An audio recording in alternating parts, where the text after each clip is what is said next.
Good morning, everyone, and welcome to today's webinar. Today is a summary about sleep well with multiple sclerosis. Your presenter is Andrea Salmon, and my name is Annie Sasson, and I'll be your facilitator. We begin all our programs with an acknowledgement. We acknowledge and pay respect to the traditional custodians, past and present, on whose lands we meet today. We acknowledge the deep feelings of attachment and the relationship of Aboriginal people to country, and we respect the cultural authority of the elders in each community. I'd now like to introduce you to our presenter, Andrea. And Andrea, if you could hear me there, if you wouldn't mind putting on your webcam to say hello, that would be great. I can do that, Annie. Hi. Hey, I'm wearing the same dress as in the photo. Oh, how wonderful is that? That's great. So I'll just give you Andrea's background. So Andrea is one of our education and wellbeing program coordinators here at MS. She started with MSL as an occupational therapist and has held various roles since then. Andrea believes that knowledge is power and wants people living with multiple sclerosis to feel supported and empowered to make informed decisions regarding living well with MS. In her current position, Andrea is able to combine her clinical experience and educational philosophy to provide quality experiences for people living with multiple sclerosis, their families and friends, through webinars such as this one, and also face-to-face wellness programs, which we currently have on hold at present, but we hope to bring them back very soon. We do. Okay. Thanks, Annie. No worries, awesome. Andrea.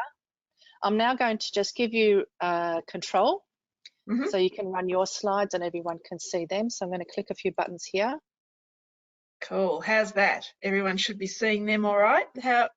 So my first question, I have been around MS for a long time, and I understand a lot about how MS impacts people, and particularly fatigue. And I'm also passionate about sleep because they're so closely connected. So my first question I'm going to ask everyone, and Annie's going to run a poll, is how did you sleep last night?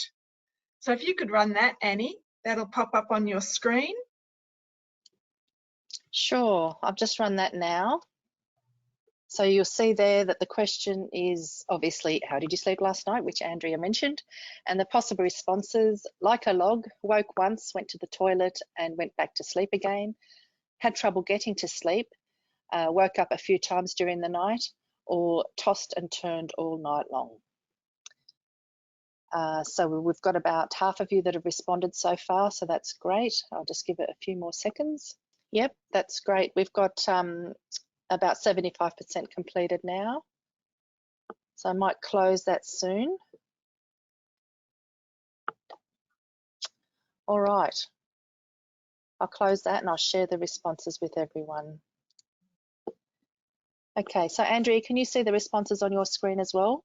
I can actually see it little up in the audience view box. Oh yeah, I can make it bigger. Yep. Okay, so I'll hand back to you now.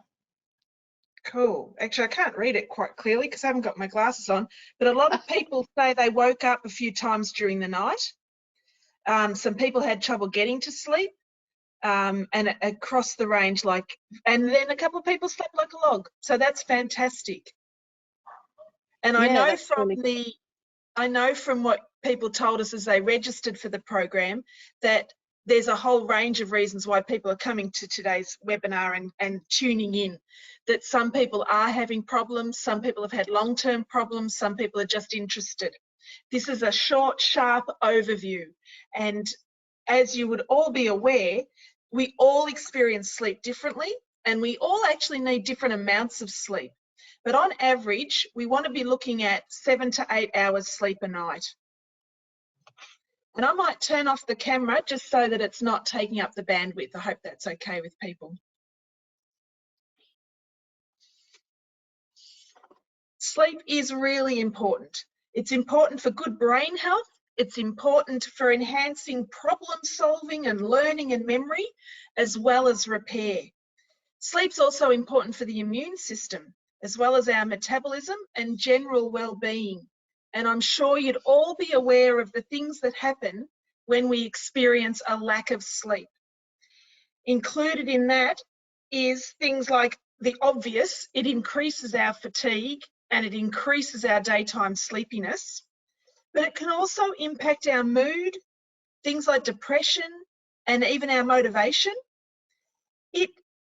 You would notice those times, and maybe you don't want to admit it in yourself, but maybe in other family members, when they're a little bit snappy because they've been lacking in sleep.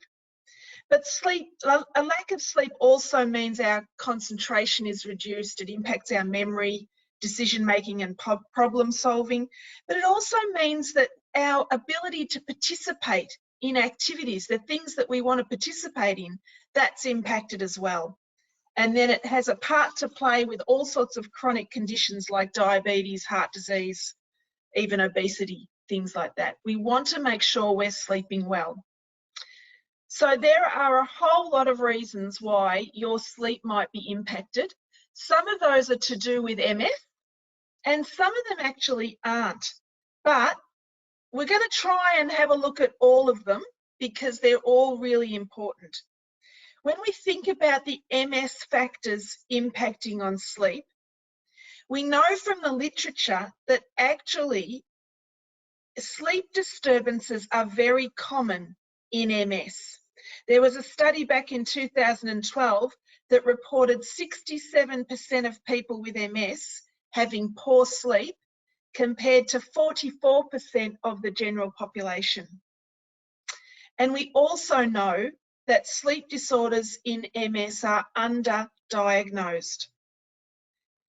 Sleep problems for people with MS can relate to a whole lot of things. They can relate to the medications that you might be on, whether that's the immunotherapy you're taking or whether it's because of other medications that you're taking for other symptoms.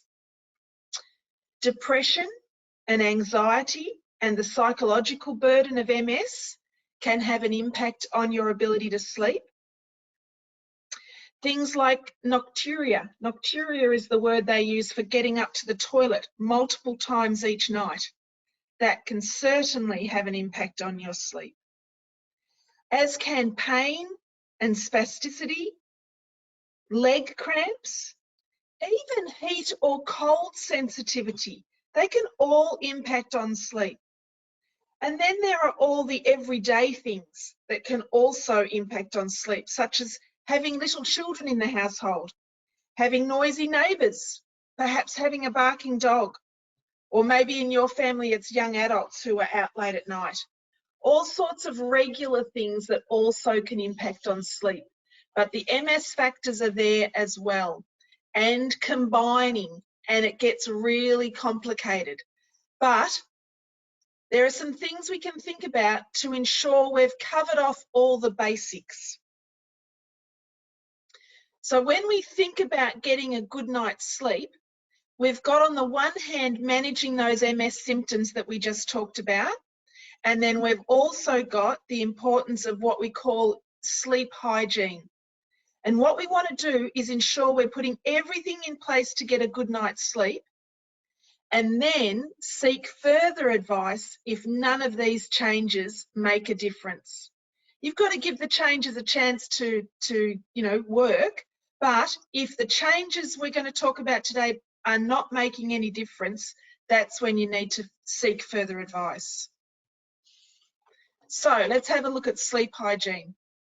Sleep hygiene is really the habits that you have in place that could help you get a good night's sleep. And common sleeping problems can be caused if our routines are not conducive to sleep. We tend to be creatures of routine. Our brain likes consistency, regularity, routine. And sometimes we find ourselves in poor patterns or poor habits that have they've built up over time, but that's what we want to change. So these are the things I'm going to suggest you need to think about. During the day, it's actually important to wake up at the same time, even on weekends. And again, this is particularly if you're in a bad pattern of sleep. So setting a regular wake-up time. And if at the moment your wake-up time is really late in the day, you're not going to expect to make a dramatic change to that wake-up time, but you might gradually bring yourself back to what you would think would be a reasonable wake-up time. Might be 7 o'clock in the morning, and you might need to gradually bring yourself back to a 7 o'clock wake-up time. You need to establish a really good daytime routine. That will include some exercise, that will include getting outside. And getting outside, particularly in the morning, can be really helpful for your melatonin levels. Melatonin is the hormone that helps our sleep-wake pattern. And what we need to do in the morning is get out into the sunlight, get sunshine in our eyes, not necessarily looking at the sun, but just the sunshine in our eyes, so that it dampens the melatonin, that allows it to build up again during the day, ready for sleep again that night. I mentioned the importance of exercising during the day as part of your daytime routine, but we don't want that to happen too close to bedtime.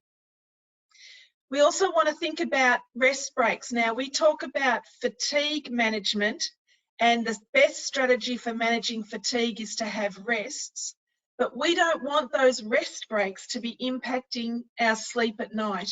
So it's a matter of planning those rest breaks and maybe limiting the napping that happens, especially in the late afternoon or evening. It's all a matter of planning and having a routine happening.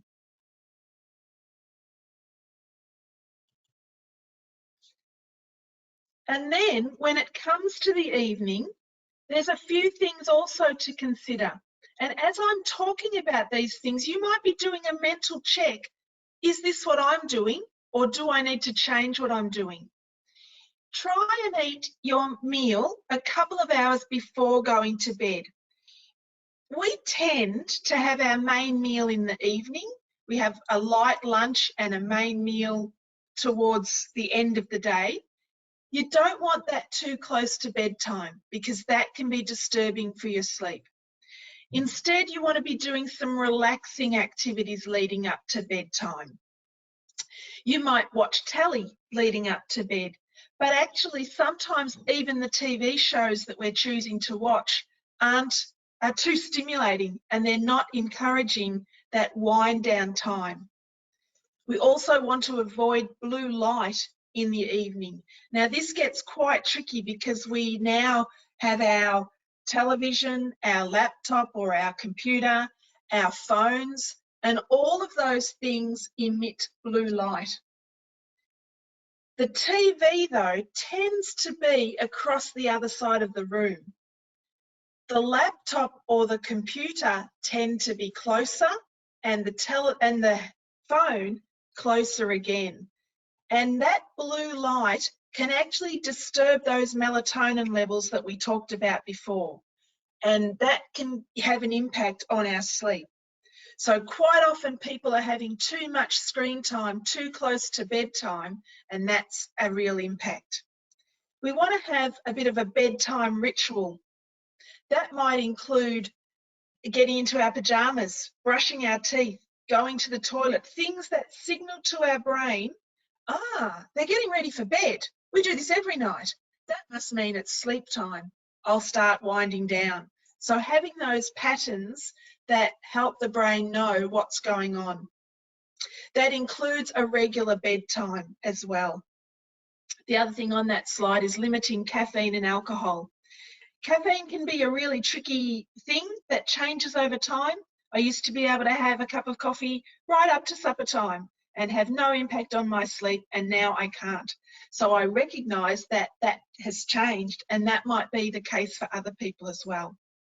And while alcohol might feel like a good thing to wind down, it can actually have a stimulating effect and impact sleep. So we want that wind down time, we want that bedtime ritual, and like we said, we wanted a regular getting up time, we want a regular bedtime as well.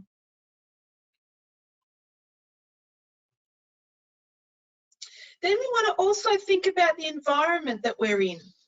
You need to consider how you sleep. Are you comfortable? Do you need a different mattress? Do you need extra cushions or pillows? Do you need to be a bit more upright? How is the temperature for you? We talked before about how temperature control can be an issue for people with MS. And so making sure that your bedroom is cool enough or warm enough, depending on what you need, can be really important.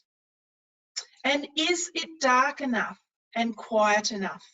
Think about all those aspects of the environment in which you sleep and maybe make some changes to that. Might be that you need heavier curtains. Might actually mean that you need a night light so that it's not quite as dark. Everyone's different with that, and we need to make sure we're thinking about those things, not just doing what we always do and then being frustrated when we're not sleeping well. I'd also suggest in there we need to think about the things we're using our bedroom area for. It's a place for maybe sexual relationships and sleep. It's not the place where we have the computer. It's not the place where we're checking emails. It's even not the place where we're watching telly. I would suggest all those things need to be done in another room so there's distinct separation between this is work time, this is relaxation time, this is sleep time. So just even having a little think about that can be an important change to make in what you're using your bedroom space for. Again, it just reinforces to your brain, this is an area for sleep and relaxation. But what about during the night? A few people have said that they wake up during the night, then they have trouble getting back to sleep. Well, all the literature says don't watch the clock and avoid checking your phone. And I'm not going to run a poll, but if I asked you for a show of hands, who does those things as soon as they wake up? We tend to do it because we want to know, should I be worried about being awake right now? Or is this actually okay? I've got plenty of time to fall back to sleep. But we don't want to watch the clock and we want to avoid checking the phone. If you don't fall back to sleep in a reasonable time, get up and do something relaxing until you are sleepy again. That sleep cycle will come again. And sometimes it can be enough to just break that and change the way you're thinking about being awake. Instead of beating yourself up about it, be a bit more relaxed about it. My sleep will come. I'll sleep better tomorrow night. Just change the thought patterns that come. But it could be important to also note what's waking you, because maybe you could do something about that if you're able to observe what it is that's waking you up. And maybe things like journaling could be really helpful. A lot of people find that writing a journal before they go to bed helps kind of do like almost a brain dump of everything that they've been worried about onto paper, and then you don't have to worry about it overnight. You've already written it down. No one might ever read that journal. It might just be a scrap of paper that you throw away, but you've written it down, you've got it out of your head, you've cleared your mind, and you're allowing yourself to sleep. Similarly, relaxation and meditation can be really helpful for helping improve your sleep quality. And there's a lot of apps and a lot of written material that you can get to help learn some relaxation or meditation exercises. And I would say looking for an app would be really helpful if you've got a smartphone. I've popped in here the idea of a sleep diary, and we can send you a copy of a sleep diary if you'd like, but this is a way of you checking what's going on with your sleep-wake pattern. So each day you record when you woke up, when you went to bed, how long it took you to fall asleep, whether you were awake during the night. But it also helps you look at some of the other things that you're doing. When are you drinking coffee? When are you drinking the sneaky caffeine things like a cup of tea, a cup of hot chocolate, Coca-Cola, chocolate itself, things that all add to your caffeine levels in addition to the obvious, which is the coffee. Might also help you look at what you're doing during the day so that you can balance that a little bit and not have the active exercise and the eating too close to bedtime. It just helps you get a picture of what's going on. And then if the lifestyle factors and the sleep hygiene things are not making a significant difference, and you go to your doctor with your sleep issues and you've got a sleep diary, that can be really helpful for the doctor to get an idea of what's going on for you as well. So that can be really handy. I mentioned meditation and relaxation. These are both really beneficial for sleep and for reducing stress in general, and help provide you with a positive mind-body connection. During meditation techniques, your breathing, your heart rate, and your blood pressure all slow down, which is good for us. But we need to learn these techniques. It's not a matter of just doing it once and it will make a difference. You need to learn them, and then you can use them wherever you are. I'm hoping that a lot of people are already using some of these techniques and finding them helpful, but you might need to try something different, or maybe you need to revisit it. I've got one here for us to try today, and it's a breathing exercise. So if you're happy to do this with me, I'll guide you through this breathing exercise. So if you feel comfortable, push back a little bit from the desk or the table that you're sitting at, and gently lower your gaze or close your eyes, whatever you're comfortable to do, and just start to focus on your breathing. You could put your hands like the lady in the picture there, so that you can focus more on your breathing. We either are chest breathers or we're tummy breathers, but this gives us a chance to focus on our breath. So focus your attention on the tip of your nose and count each breath as you breathe out.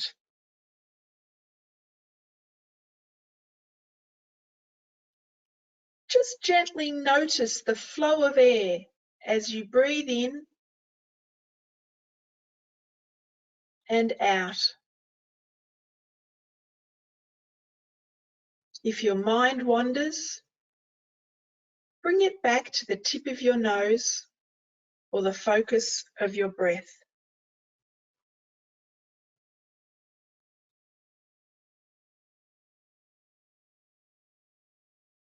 Slowing your breaths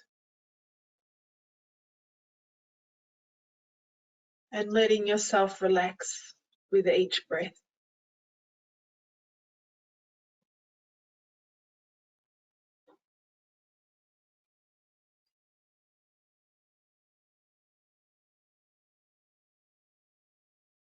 That's just a couple of minutes of breathing. Bring your attention back to the room, back to the seat that you're sitting on, and then open your eyes or raise your gaze again. Hopefully that worked for you and you found that calming. There are a whole range of relaxation and meditation exercises that you can use. You might use one that scans through your body and you think about different parts of your body and let them relax. Or for some people, they actually tense and release muscle groups to relax. That's not so great if you experience spasms. But quite often it's breathing techniques and counting, things that allow you to focus away from the things that are troubling or that your mind's racing away with, coming back to your breathing. It's always with you, so you can always focus on your breathing.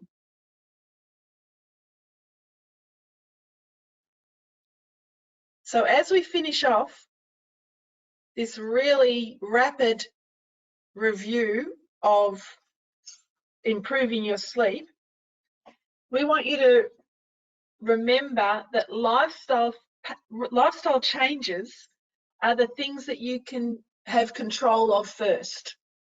So any sleep scientist, it's going to be their number one tip to look at the things you're doing during the day, the things you're doing into the evening, and the way your bedroom space is set up to make sure you're managing those things and seeing if they improve your sleep. I'd add, if you're up to the toilet numerous times a night because of your MS bladder, that is certainly something to talk to your neurologist about, and they will most probably refer you to a continence nurse. If you're experiencing spasms or pain and that's what's waking you up during the night, get those managed. There might be some stretching techniques or even some medication that can help manage the spasms, and they can be incredibly painful, or the pain that you might be experiencing.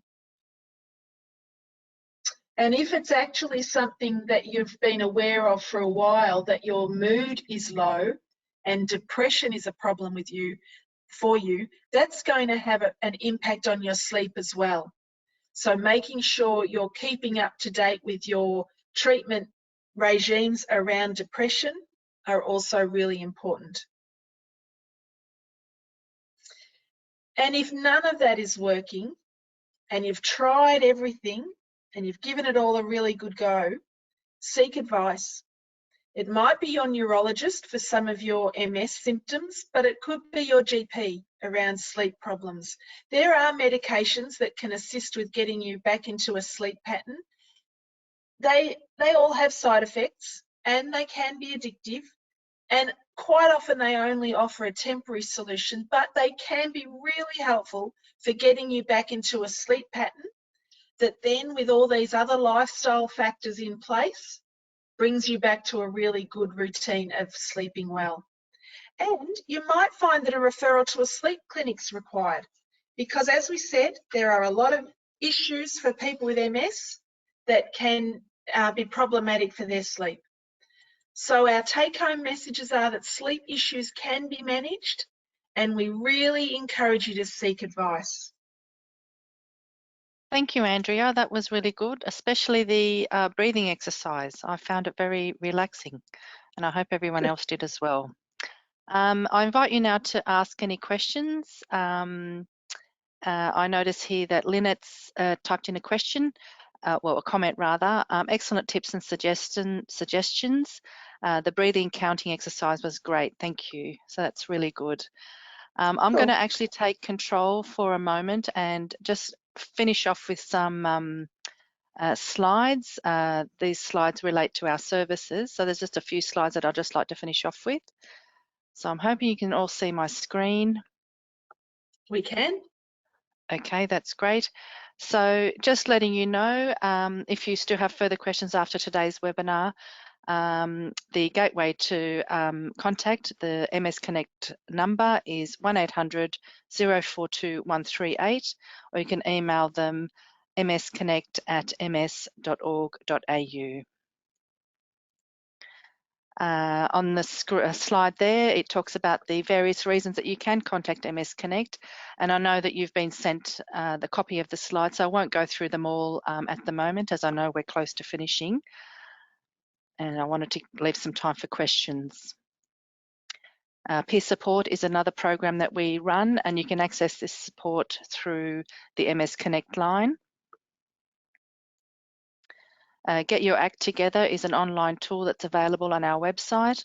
It's an interactive program. It provides you with a personalised report and assistance with referrals, etc., for your symptoms.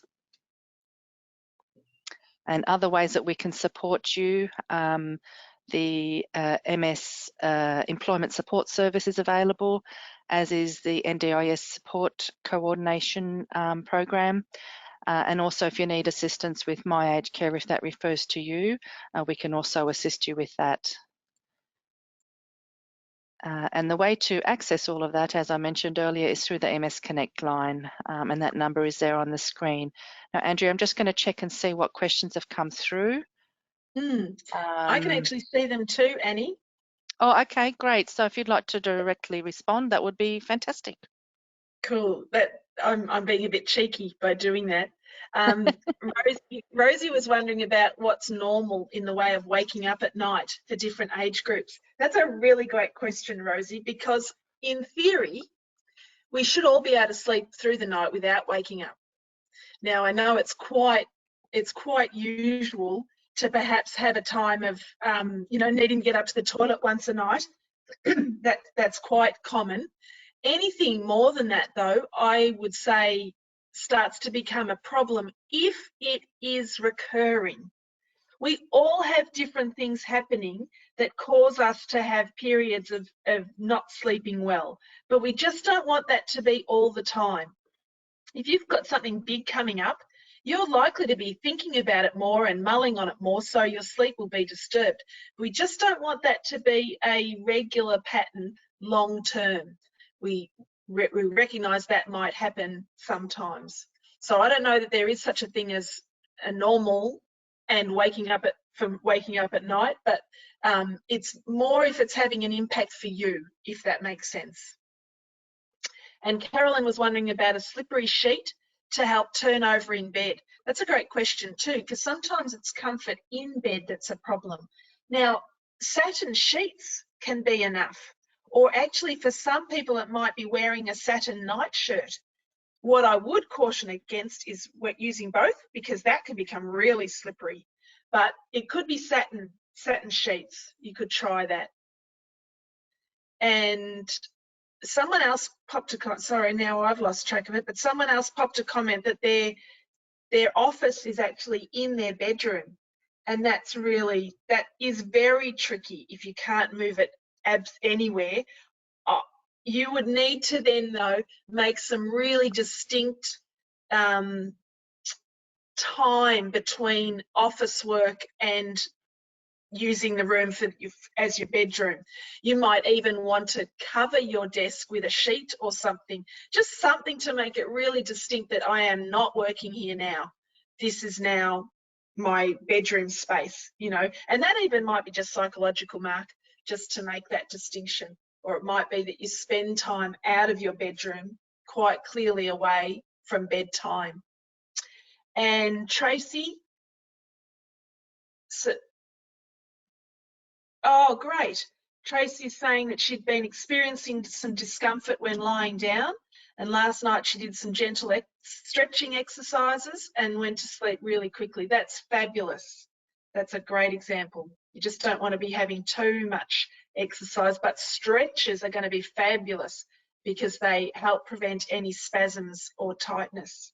That's great. That's great. Thanks, Annie, and thanks everyone for being on. As Annie said, please, any other questions, just follow them up afterwards. That would be great. All right, thank you, Andrea. And before we close the webinar today, a survey will come up on your screen shortly. We would appreciate it if you can let us know how we went today. That would be really great. All right, well, thank you everyone for joining us, and thank you, Andrea, for the presentation. I hope everyone is well and stay safe, and I hope you all have a really good night's sleep tonight and right through on. Take care, everyone. Bye for now.